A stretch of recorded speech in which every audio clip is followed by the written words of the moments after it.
Bom dia, crianças. Bom dia, boa tarde, boa noite. Eu não sei em que momento vocês irão estar vendo esse vídeo de vocês, tá ok? Então, assim, eu vou estar lecionando a aula de saúde da criança e do adolescente, onde a gente vai começar a falar da neonatologia, né? Que é a criança que é assim que ela nasce. Então, a gente classifica os nossos neonatos até 28 dias, tá ok? Isso a gente vai ver um pouquinho mais à frente. Mas a neonatologia é um ramo, né, amplo, que se trata da medicina humana, né, do lactente, correto? E aí a gente vai acompanhar até a sua adolescência. Só para poder dar uma pincelada, né, quando é feito a fecundação, né, dos óvulos, ali a criança, né, antes de ser neonato, né, antes de ser RN, ele é chamado de zigoto, depois ele passa a ser chamado de embrião, depois ele passa a ser chamado de feto, e assim que ele nasce é chamado de neonato, de RN, tá ok? Então existe essa classificação de acordo com as semanas. Intrauterino, embrião vai até 2, 3 semanas, vai depender da classificação, referências bibliográficas. O embrião, ele vai de 7 a 9 semanas, também dependendo da referência bibliográfica, e daí pra frente ele é chamado de feto. Quando ele nasce, ele é chamado de neonato, tá? Que é vida extrauterina, é o que a gente vai começar a falar agora das crianças de vida extrauterina, tá? Então, quando a criança nasce, quais são os cuidados primordiais que eu tenho que ter com essa criança, tá? Então, ela nasceu, né, dentro do centro cirúrgico, ela nasceu. Quais são os cuidados primordiais, né? O que é feito assim que essa criança nasce? Primeiro de tudo, é a identificação, para a gente poder amenizar aí os erros dessa criança, tá ok? Para não ser criança trocada. Então, a gente acaba logo no primeiro momento, a gente pega aquela criança, tem a fitinha e a gente precisa estar identificando, colocando o nome da criança, coloca o nome da mãe, a data de nascimento, tá? O dia em que nasceu. Então, a importância da identificação é primordial. Tá ok? O teste do APGAR, né? O teste do APGAR é quando a criança ela consegue fazer a sua troca gasosa de fetal para neonatal perfeitamente. Então, a avaliação do APGAR é relacionado aos primeiros 5 minutos, mas lembrando que são 10 minutos. Os 5 primeiros minutos que são o quê? Crucial para essa criança. Ela precisa converter essa circulação, né? Essa troca gasosa de fetal para neonatal, e ela precisa converter isso com sucesso. Então, esse primeiro momento é o que a gente avalia o APGAR. Vou falar para vocês um pouquinho mais à frente sobre o APGAR, tá?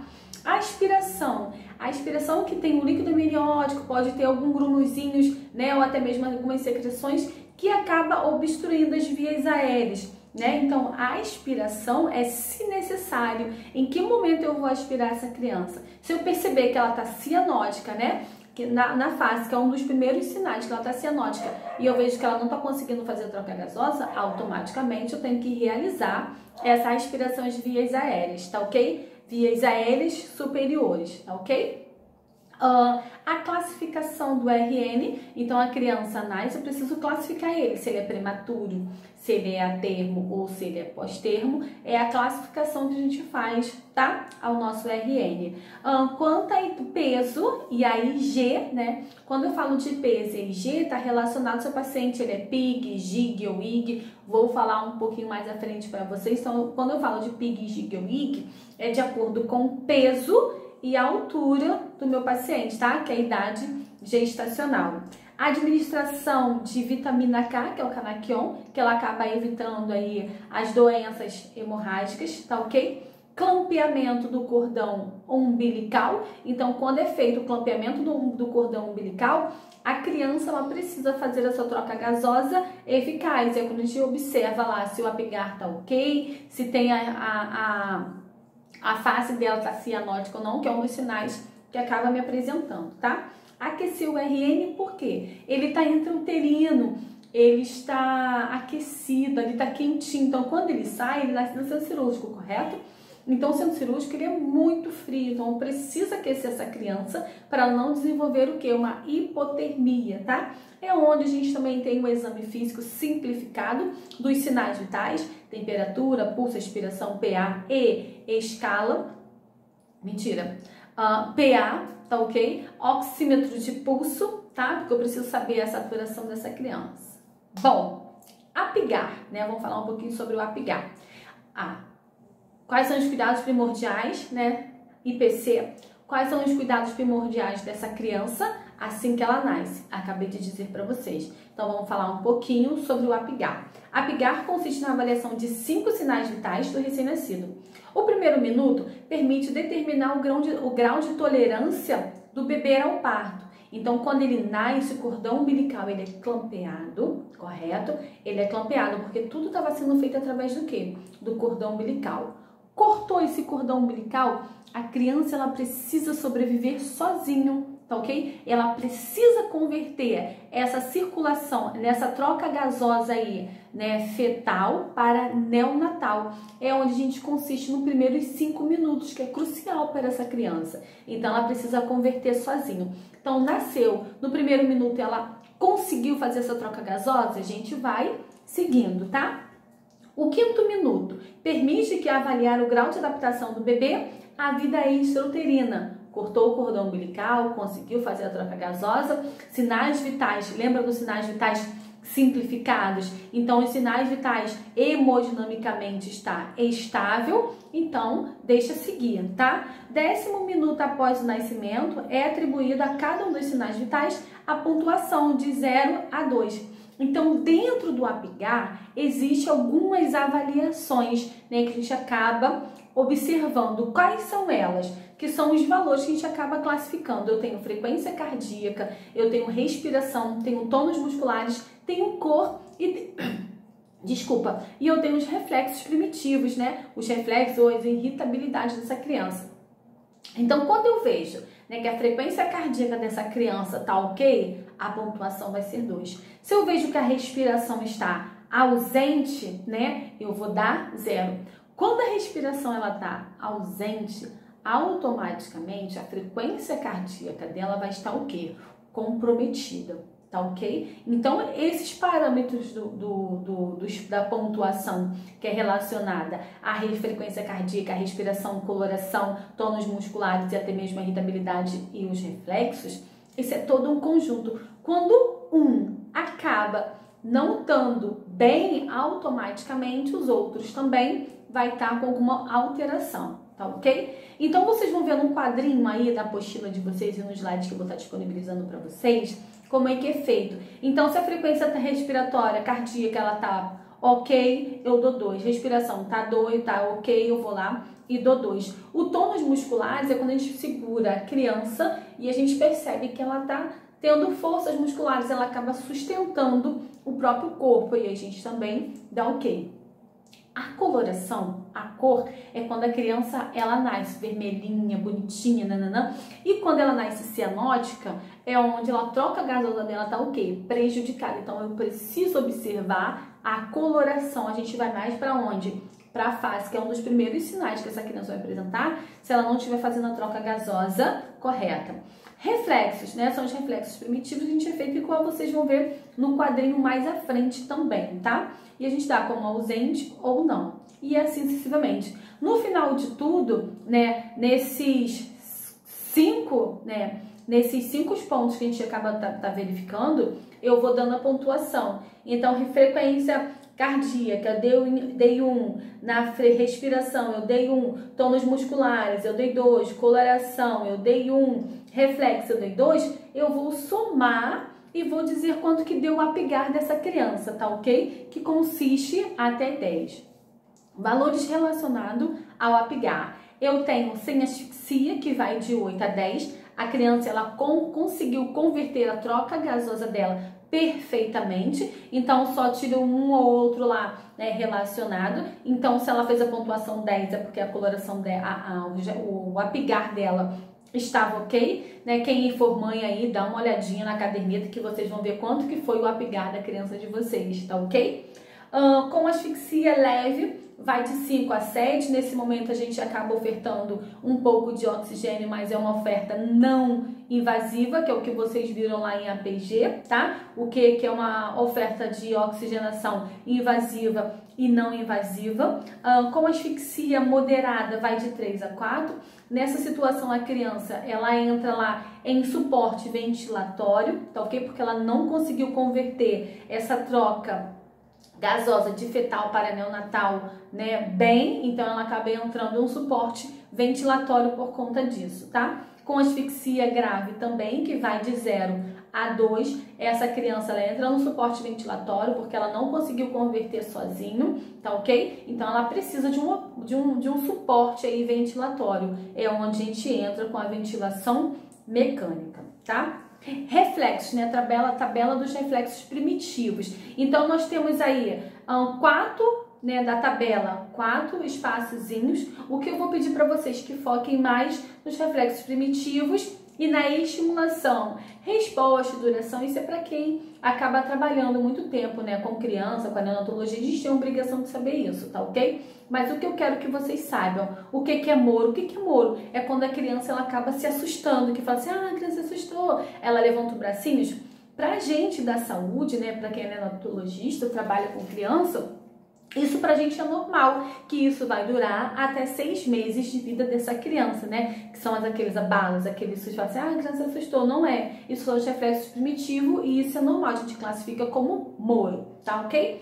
Busca de sucção, é quando a gente coloca o dedinho, a criança vai de busca, que vai até 3 semanas, né? Até a 3ª semana, então a gente vai lá, encosta na bochechinha, ele vai querer sugar. Pressão palmar, quando a gente coloca a mão, né, o dedinho, e a criança acaba fechando ali as mãozinhas, tá ok? Babinski é a batida na sola do pé, isso é relacionado ao pediatra, é o pediatra que faz esses reflexos, que é estimulado aí até o 4º mês de vida dessa criança, tá ok? Tônico cervical são as posições de supinação, né, que virar o pescoço, até mesmo a gente segurar e a gente consegue fazer essa rotação dessa criança, são os reflexos primitivos. Né? E o de marcha, tá? Quando você coloca a criança, ela começa a dar os primeiros passinhos. Gente, vou falar uma coisa pra vocês, a criança, ela já não nasce andando, tá? Isso são os reflexos primitivos que essa criança, ela está fazendo. Tudo normal, reflexo primitivo relacionado à marcha. É normal você pegar uma criança recém-nascida, colocar ela em pezinha e ela dar os primeiros passos. A criança não é precoce, tá ok? Isso é normal, tá? Então vamos lá para a classificação do RN. A Organização Mundial de Saúde define como RN de baixo peso todo bebê nascido com peso igual a ou inferior que 2,5 kg. Então, se ele nasce com 2 kg abaixo, a gente, pelo Ministério da Saúde, esse bebê ele precisa ficar o quê? Internado até ele conseguir atingir o peso ideal, tá ok? Nessa classificação não se considera a IG, estão incluindo também os bebês prematuros quanto os termos. Então a classificação de acordo com a IG, que é a idade gestacional, então se a criança nasceu, então vamos lá, eu tenho prematuro, RN prematuro, eu tenho a termo e eu tenho pós-termo. Toda criança nascida até 37 semanas, ela é classificada como prematura. De 37 semanas a 37 semanas e 1 dia a 42 semanas, eu classifico essa criança como a termo. Quando ela nasce de 42 semanas em diante, eu classifico essa criança como pós-termo. Então, relacionado às semanas, correto? Eu vou classificar o meu RN. Então, quais são as classificações de acordo com a IG, a idade gestacional? É com quanto essa criança nasceu, com quantas semanas essa criança nasceu. Se ela nasceu com 37 semanas, ela é prematura. Se ela nasceu com 37 semanas e 1 dia, né? 38, 39, 37 semanas e 6 dias, ela é classificada como a termo. Passou de 42 semanas, eu classifico esse RN como pós-termo. Só que é diferente da classificação de acordo em relação ao peso e a IG. Uma eu classifico de acordo com a semana que ela nasce, prematuro, a termo e pós-termo. A outra eu tenho uma classificação de acordo com o peso, ela nasceu, mais a idade gestacional, com quantas semanas ela nasceu. Então, eu tenho PIG, GIG e IG. Quando eu tenho a IG, é a criança o quê? Adequada para a idade gestacional. Ela nasceu com 37 semanas e 2 dias, nasceu num peso legal, então ela tá o quê? adequada, né? Então, a gente classifica, eu só classifico a criança, né? Quando ela é PIG, quando ela é de baixo peso, de acordo com o quê? Com as semanas. Então, se eu sei que ela nasceu com 37 semanas, ela é prematura, ela tá fora, tá ok? Quando eu tenho pequena paridade gestacional, são todos neonatos, né, cuja referente do peso que encontram-se abaixo do peso, foi o que eu acabei de dizer para vocês agora. Então, quando eu classifico como PIG, é pequeno paridade gestacional, que são os prematuros. Além deles nascerem pequenininhos, eles nascem com o quê? Com baixo peso, tá ok? Grande paridade gestacional são os bebês GIG, né? São aqueles bebês grandões, tá? Grande demais paridade gestacional. Isso não estou afirmando, tá ok? Mas isso acometem mais as crianças que as mães acabam fazendo diabetes gestacional e as crianças acabam nascendo grandes. Professor, mas eu não diabetes gestacional, mas meu bebê nasceu com 59 centímetros, não. Normal, normal. Eu só tô querendo dizer pra vocês que a maioria dos bebês, né, quando a mãe faz a diabetes gestacional, os bebês acabam nascendo grande. Bom, a classificação de AIG, PIG e GIG, aonde é feito? Pela caderneta, né? Quando a criança nasce, vai ter lá na cadernetazinha, tá ok? Vai ter na caderneta. Então, quando a criança nasce, né, é feito lá na caderneta, é porque eu não tenho aqui. Tenho do meu filho, mas tá longe, eu não vou parar o vídeo pra poder pegar, eu devia ter pensado nisso, ok? Então, assim, se vocês verem lá na caderneta, eu vou mostrar aqui pra vocês. É como se tivesse um montão de... Fizer direito, né? Pelo amor de Deus.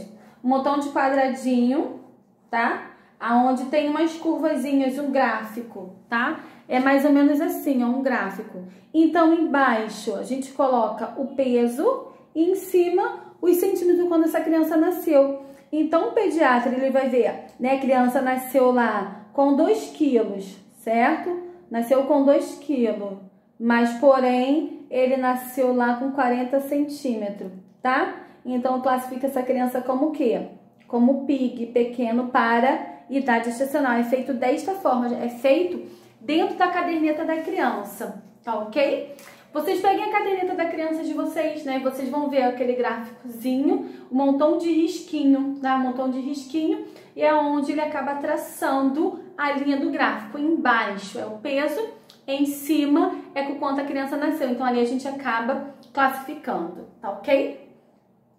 Bom, falei sobre isso, então a gente vai começar a falar, né, de todos os sistemas, né, da criança quando ela nasce, como a gente vai falar de todos os sistemas. Então, quando a criança nasce, o que acontece? Vamos lá. Adaptação vida extrauterina. As primeiras 24 horas de vida representa um momento crucial. É o transformador para o recém-nascido. Por que transformador? É onde ela consegue fazer... Eu tava baixa, gente, demais. É onde ela consegue fazer a primeira respiração, onde todo o sistema dela vai começar a funcionar. Então, é tudo muito novo para essa criança, né? Ela tá aprendendo, se adaptando. Então, é diferente do APGAR. O APGAR eu vou avaliar a frequência cardíaca, a frequência respiratória, tônus musculares, coloração, os reflexos. Então, ali é como a criança ela se comportou em 10 minutos, tá ok? Mas só que ela começa a se adaptar na vida extrauterina, né, com 24 horas, tá ok? Se ela tiver alguma alteração, vai perdurar aí mais tempo, né, o tempo de adaptação dela à vida extrauterina, tá? Mas lembrando que a transição é um período de transição em que ocorre a adaptação à vida fora do útero, o qual o neonato ele precisa, né, ele necessita atravessar com sucesso para sobreviver. Se ele não conseguir fazer, né, essa transição, é onde muitas das vezes os pacientes acabam vindo ao óbito por conta disso. Então a gente luta para que esses neonatos eles consigam converter tudo isso com o quê? Com sucesso. Então vamos lá. Vocês vão ver que os textos são enormes, né? Enormes assim, modo de dizer, tá? Na apostila sobre todos os sistemas. Eu vou falar de uma forma resumida, tá? No sistema cardiovascular, a criança, para poder sobreviver, o neonato para poder sobreviver, o recém-nascido para sobreviver, ele precisa converter com sucesso a circulação fetal em circulação o quê? Neonatal. Por quê? Fetal, quem fazia isso era o quê? A mãe, através do cordão umbilical, Então, quando eu falo que o sistema cardiovascular ele precisa converter de fetal para neonatal, é onde ele tenta se adaptar à vida extrauterina aqui fora. Ele está fazendo primeiro a sua troca gasosa, ele está fazendo a sua primeira hematose. Então, isso é importante que o neonato passe. Ele precisa converter a circulação dele fetal para a circulação dele o quê? Neonatal. É onde tem a hematose, é a troca gasosa, ele conseguiu fazer isso perfeitamente, tá ok? O que ocorre quando o sistema cardiovascular? O que ocorre quando é cortado o cordão umbilical. Então, o que ocorre, né, no sistema cardiovascular desta criança, deste neonato, né? Quando o cordão umbilical ele é clampeado, o recém-nascido tem a sua primeira o quê? Respiração, tá? Aonde é feita a pequena e a grande circulação que vocês viram lá no iníciozinho, tá ok? Que é a hematose, tá? Aonde é feito? Nos meus alvéolos pulmonares, da criança também. A resistência vascular sistêmica é aumentada e o fluxo de sangue pelo ducto arterioso acaba o quê? Diminuindo. A pressão arterial esquerda é elevada, resultando no fechamento funcional do forame oval. O ducto venoso perde a sua função, assim que ocorre o quê? O clampeamento umbilical, porque agora ele precisa converter isso tudo o quê? Sozinho, sem problema nenhum. Bom, se ele conseguiu fazer com sucesso a circulação fetal para neonatal, então na respiração vai ser mais tranquilo. Isso é uma sequência, tá? Né? Um faz, outro faz, não. A gente consegue fazer isso momentaneamente, igual a gente está fazendo agora. Todo o nosso sistema está funcionando, tá? Unicamente, tá ok? O sistema respiratório, o feto é responsável pela alteração respiratória ainda durante a gestação, entre a 24 e a 30 semanas, tá ok? De gestação se inicia a produção de surfactantes que evita o colapso dos alvéolos e facilita a troca gasosa e diminui o trabalho respiratório. Vamos lá. Quando a minha criança é prematura, né, ela não tem a produção ainda de surfactante de 20 a 30 semanas, correto? Então, se ela tem risco, né, de nascer prematuro, que vai até 37 semanas, então o que é feito? A ginecologista obstetra, geralmente, ela prescreve uma medicação aí para poder estar fazendo essa produção de surfactante, porque essa criança pode nascer prematura, correto? Então, ela precisa ter essa produção de surfactante para poder sobreviver. Para quando ela sair, a circulação dela fetal passar para neonatal, ela precisa fazer o quê? Converter com sucesso. A partir do momento em que eu não tenho a produção desses surfactantes, que são os líquidos, os meus alvéolos pulmonares acabam fazendo o quê? Colabando. Então, eu preciso ter a produção de surfactantes. A criança ela tem risco de nascer prematura, a médica vai lá e prescreve essa medicação para fazer o quê? A produção desse surfactante, tá ok? Por isso que tem a classificação do RN até 37 semanas. Então, se a criança nascer com 32, né, como 21, que foi o caso do meu filho, que ele nasceu com 21 semanas, eu tive que fazer essas injeções, né, do surfactante para poder a gente dar como amadurecimento dos pulmões. Então, quando os pulmões eles não estão maduros, né, o risco maior dessa criança ficar numa incubadora ou ficar entubado, né, a avaliação do apigar ser diminuída é muito maior. Então, existem outros fatores que vão nos direcionar a fazer as medicações para poder estar amadurecendo esse pulmão para que essa criança nasça tranquilamente, tá ok? Então, sistema respiratório. Né? O que eu quero que vocês saibam? É importante que ele tenha o quê? A produção de surfactante. Com quantas semanas? De 20 a 30 semanas. A criança resolve nascer com 32 semanas. Ela não teve a produção desse surfactante, é onde é administrado as medicações. Então, mesmo que tenha a troca gasosa, ela não vai conseguir fazer o quê? A hematose nos seus alvéolos pulmonares, porque eles estão o quê? Prematuros, vamos dizer assim, ele está verde, ele não está maduro.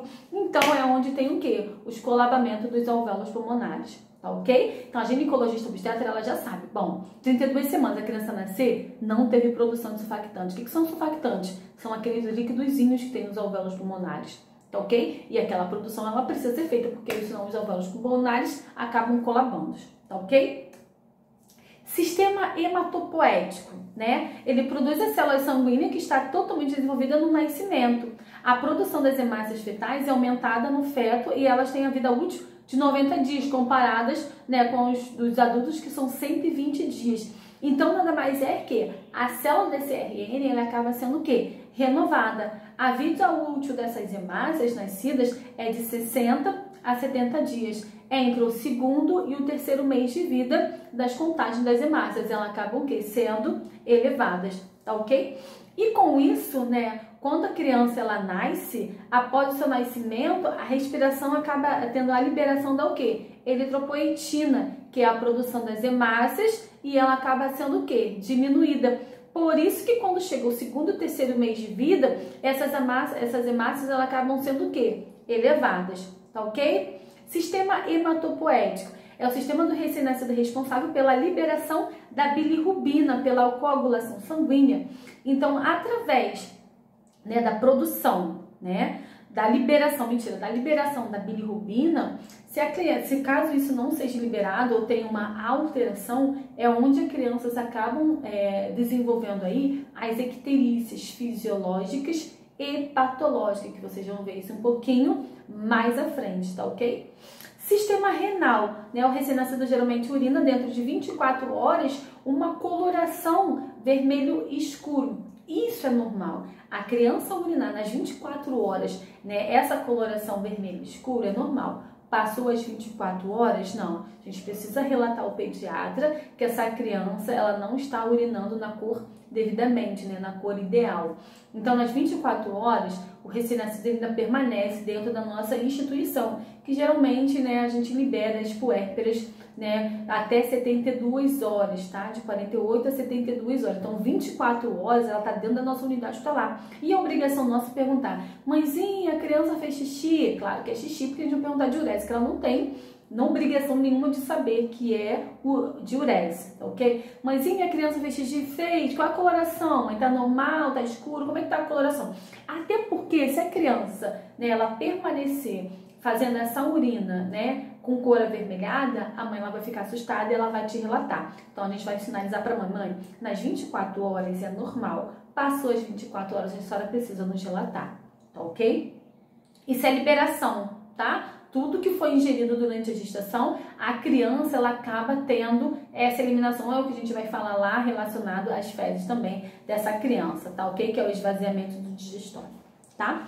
Então vamos lá. Apesar do sistema digestório, o recém-nascido ser imaturo, sua capacidade gástrica é de 40 a 60 ml, tá? No primeiro dia, que aumenta em medida que ele acaba se alimentando. A alimentação precisa ser de pequena quantidade, frequentemente, pois a peristalse do neonato é rápido e o esvaziamento gástrico também acontece de 2 a 4 horas, né? Quando a criança acaba fazendo muito cocô aí o tempo todo. Isso é normal. Então, vamos lá.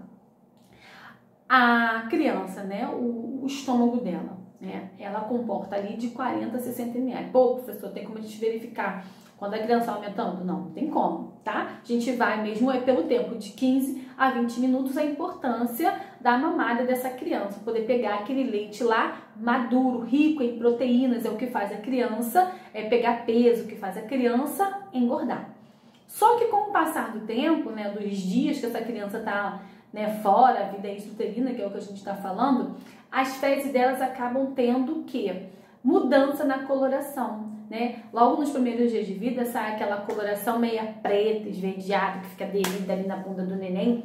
Aquilo ali é normal, é resíduo gástrico, né? Que foi ingerido através da alimentação da mãe. Então aquilo ali é normal sair escuro, né? Nada de vento quebrado, tem que levar na rezadeira, tem que fazer isso, fazer aquilo. Não é nada disso. Aquilo ali é normal. É a mesma coisa a coloração da urina. As fezes também, elas vão vir modificadas. Conforme a criança ela vai amamentando, as fezes dela vai mudando a coloração. Que vai ficar igual um abacatezinho amassado com açúcar. É a mesma coisa. Tá ok? É isso, tá?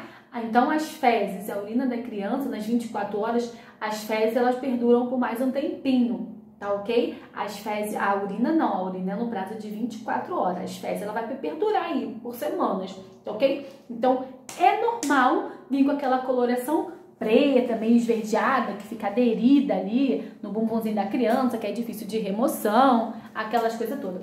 Isso tudo é normal, tá ok? Sistema imunológico. É um sistema deficiente ao nascer, Pois o útero e o feto não é exposto o quê? Aos micro-organismos. Então ele tá ali interno, tá guardadinho, não tá exposto a nada. Claro que existem algumas doenças que são passadas intra, né, placentária.